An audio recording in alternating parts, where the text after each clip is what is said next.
Hello, आज की class में आपका स्वागत है। आज हम स्टडी करेंगे कान की संरचना के बारे में। ये लेक्चर आप हिंदी में देख रहे हैं। यदि आप इंग्लिश में स्टडी करना चाहते हैं तो आई बटन पे क्लिक करें, वहां से आपको इंग्लिश लेक्चर का लिंक मिल जाएगा, या आप डायरेक्ट चैनल को विजिट करके भी इस वीडियो को इंग्लिश में देख सकते हैं। तो कान या कर्ण क्या है? कान एक सुनने का अंग है और यह हमारे शरीर के संतुलन में भी शामिल होता है, उसमें भी भाग लेता है।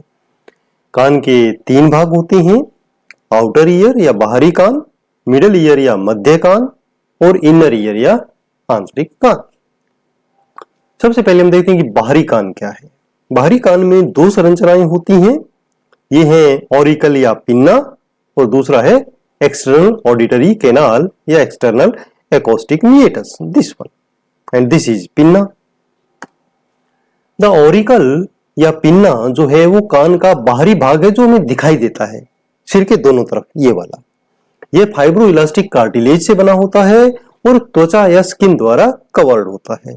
इसमें बहुत सारी ग्रूव्स एंड रीजेज होती हैं। सबसे बाहरी जो महत्वपूर्ण बड़ी रीजेज है, सबसे बड़ी ये वाली, इसे हम हेलिक्स कहते हैं। कान का जो निचला हिस्सा होता है वो एक सॉफ्ट टिश्यू से बना होता है और इसे हम ईयर लोब कहते हैं, ये वाली नीचे वाली, ठीक है, ये ईयर लोब है।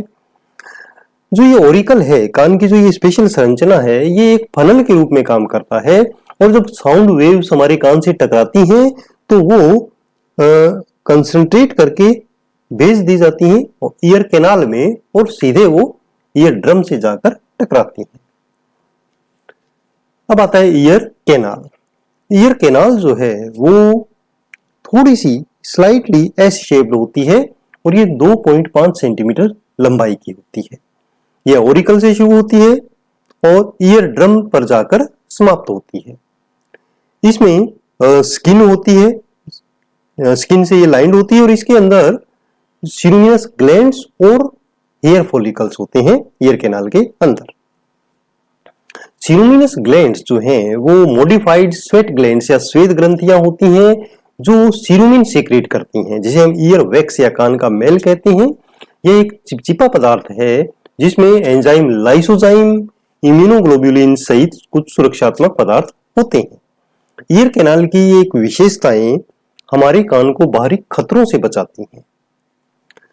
धूल, मिट्टी, कीड़े मकोड़े और पैथोजन्स, वो जो भी फॉरेन मटेरियल हैं, वो जब अंदर जाते हैं, जाने का प्रयास करते हैं, तो जो बाल हैं, इसकी जो मुड़ी हुई शेप है, शेप और जो वैक्स है वहां पर वो चिपक जाते हैं। तो ये सब तीनों चीजें मिलकर टिम्पेनिक मेम्ब्रेन तक इन बाहरी मटेरियल को पहुंचने नहीं देती हैं, तो ये हमारी कान की सुरक्षा करती है।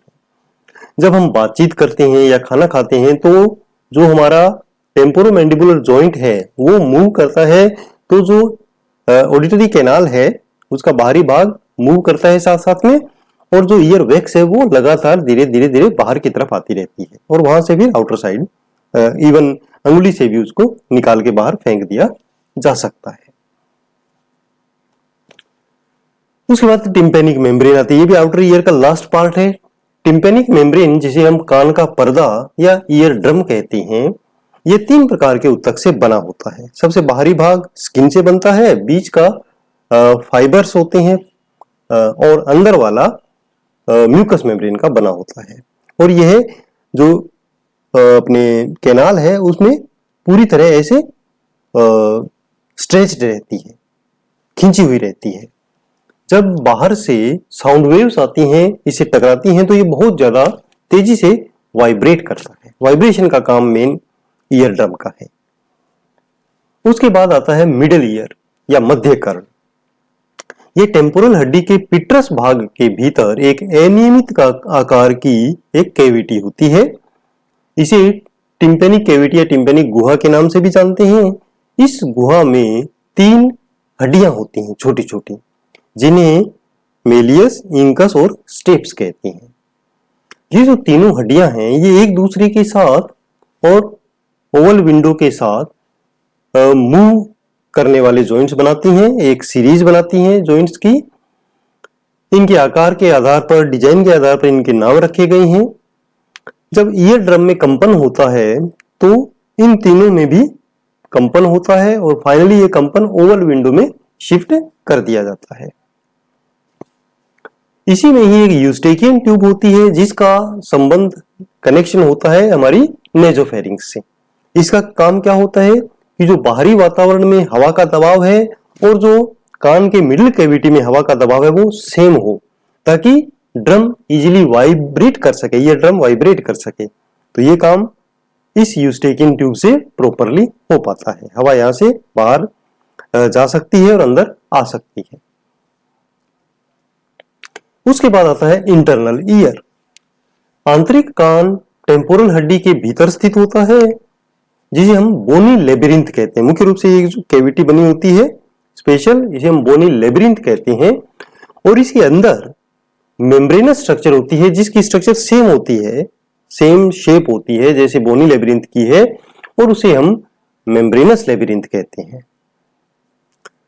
इस बोनी लेबिरिंथ के मुख्य 3 भाग होते हैं, वेस्टिब्यूल ये वाला, कोक्लिया और सेमी सर्कुलर कैनाल्स ये वाले। सबसे पहले हम देखते हैं कि वेस्टिब्यूल क्या है। तो वेस्टिब्यूल मिडिल ईयर के सबसे नजदीक का एक चौड़ा भाग है, इसे हम वेस्टिब्यूल कहते हैं। इसमें 2 विंडोज होती हैं, एक ओवल विंडो और एक राउंड विंडो। जब वाइब्रेशन यहां पर ओवल विंडो से टकराते हैं तो ये अंदर चले जाते हैं वाइब्रेशंस, और बाद में ये वाइब्रेशंस को काउंटर किया जाता है कि ओवल विंडो में होने वाले वाइब्रेशंस हैं। तो ये यहां से वाइब्रेशन स्टार्ट होके अंदर जाते हैं और यहां से बाहर निकल जाते हैं। कोक्लिया, कोक्लिया एक स्नेल शेल या घोंगे के खोल जैसा दिखाई देता है ये वाला। इसमें एक ब्रॉड बेस होता है और एक पतला अपेक्स होता है जो अपने ऊपर सर्किल किया होता है, घुमावदार तरीके से ये बना होता है। उसके बाद ये सेमी सर्कुलर कैनाल होती हैं 3, जो 3 स्पेस में होती हैं, ठीक है ना। 3 आयाम होते हैं ना, एक्स, वाई और जेड। तो ऐसे ही एक्स वाई जेड में प्लेन में ही ये तीनों ट्यूब्स होती हैं। बोनी लेबिरिंथ और जो मेम्ब्रेनस लेबिरिंथ है उसके बीच में एक फ्लूइड बना होता है जिसे हम पेरिलिम्फ कहते हैं, और मेम्ब्रेनस लेबिरिंथ के अंदर जो कैविटी बनती है उसमें भी एक फ्लूइड होता है जिसे हम एंडोलिम्फ कहते हैं। तो ये एंडोलिम्फ हर जगह है, वेस्टिब्यूल में भी है, कोक्लिया में भी है और सेमी सर्कुलर कैनाल में भी है। कोक्लियर डक्ट जो है वो मेम्ब्रेनस लेबिरिंथ के अंदर होती है, कोक्लिया के अंदर। इसमें एक बेजिलर मेम्ब्रेन होती है जिसमें एक जो ट्रायंगुलर बेस बनता है, और वहां पर स्पेशल कोक्लियर हेयर सेल्स होती हैं जिनमें श्रवण रिसेप्टर यानी ऑडिटरी रिसेप्टर्स होते हैं।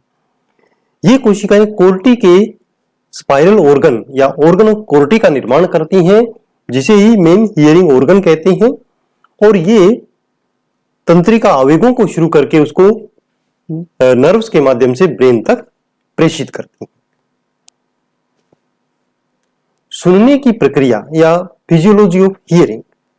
सुनने की प्रक्रिया में मेन जो ईयर ड्रम में कंपन हो रहे हैं उसको अंदर पहुंचाना और वहां से तंत्रिका आवेगों का निर्माण करना शामिल होता है। जब ध्वनि तरंगे बाहर से आकर हमारे ईयर से टकराती हैं और केंद्रित कर दी जाती हैं ईयर ड्रम की तरफ, तो ईयर ड्रम से वो टकराती हैं और ईयर ड्रम वाइब्रेट करता है। अब इस ईयर ड्रम या कान के पर्दे के साथ 3 बोन्स जुड़ी हुई है, वो भी वाइब्रेट करती हैं और फाइनली ये वाइब्रेशन ओवल विंडो में पहुंचा दिए जाते हैं। वहां से ओवल विंडो के आगे पेरिलिम्फ है तो वो मूव करता है, और पेरिलिम्फ से फिर आगे एंडोलिम्फ है वो भी मूव करता है। तो वहां से ये कंपन फ्लूइड वेव्स में कन्वर्ट हो जाते हैं। जब फ्लूइड वेव अंदर जाती है तो ऑर्गन ऑफ कोर्टी की जो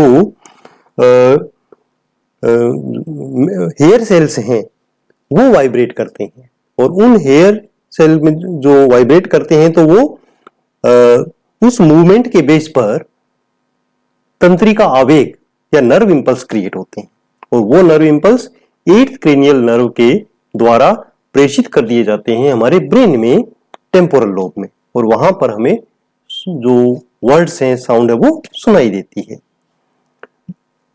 उसके बाद आता है फिजियोलॉजी ऑफ बैलेंस, क्योंकि ईयर का एक काम और है, वो हमारे बैलेंस को भी मेंटेन करता है।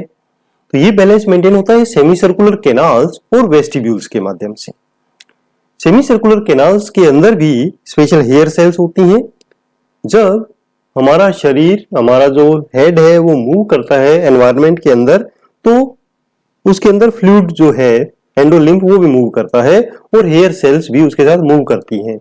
अब ये हेयर सेल जैसे ही मूव करती हैं तो ये उसको वेस्टिब्यूल में स्थित एट्रिकल और जो सेक्यूल है वहां पर प्रेषित करती हैं और वहां से वो नर्व इंपल्स में कन्वर्ट हो जाते हैं और ये नर्व इंपल्स आगे चले जाते हैं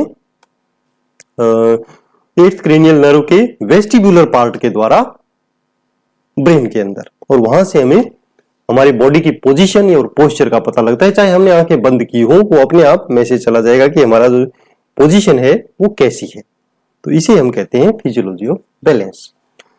धन्यवाद स्टूडेंट्स इस वीडियो को देखने के लिए। ऐसे ही उपयोगी वीडियोस आप देख सकते हैं इस चैनल पर, और फेसबुक पेज अगर आप लाइक कर देंगे तो आपको लेटेस्ट जो वीडियो अपलोड होंगे उनका मैसेज मिल जाएगा। अपने नोट्स बनाने के लिए आप विजिट करना ना भूलें mynursingstudents.blogspot.com। फॉलो कर सकते हैं मुझे ट्विटर पर, इंस्टाग्राम पर और Facebook group nursing notes join कर सकते हैं। धन्यवाद, आपका दिन शुभ हो।